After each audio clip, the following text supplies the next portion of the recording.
नमस्ते प्रणाम। मैं आप लोग को श्री गुरु की शिव चर्चा लेके आई हूँ। अगर भजन पसंद आएगा तो आप लोग अपना प्यार दुलार आशीर्वाद जरूर दीजिएगा।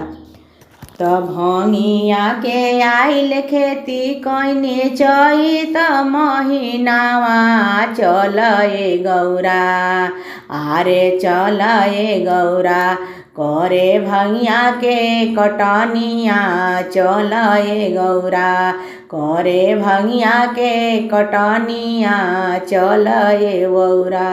भंगिया के आइल खेती कइने चैत महीनावा चल ए गौरा, आरे चल ए गौरा करे भंगिया के कटनिया चल ए गौरा, करे भंगिया के कटनिया चल ए गौरा, करे हमरा संगे कटनिया चल ए गौरा, करे हमरा संगे कटनिया चल ए गौरा। ना बोनी तीसी तनी ना बोनी धनिया, ना बोनी तीसी तनी ना बोनी धनिया, हम त धतुर और बोदियनी भंगिया चल ए गौरा। हमरे तोहरे करे के पड़ी खेतवा में खटनिया चल ए गौरा, हमरे तोहरे करे के पड़ी खेतवा में खटनिया चल ए गौरा, आरे चल ए गौरा करे भंगिया के कटनिया चल ए गौरा, करे भंगिया के कटनिया चल ए गौरा।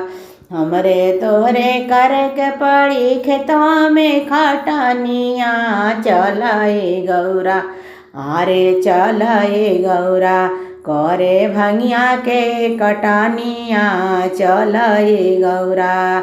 बासाहा के ले चरा खेतावा में चरी है, सापावा के लेला काम रसरी के करी है, लागी पियास गगरी में लेला तू पनिया चल ए गौरा, आरे चल ए गौरा करे भंगिया के कटनिया चल ए गौरा, करे भंगिया के कटनिया चल ए गौरा।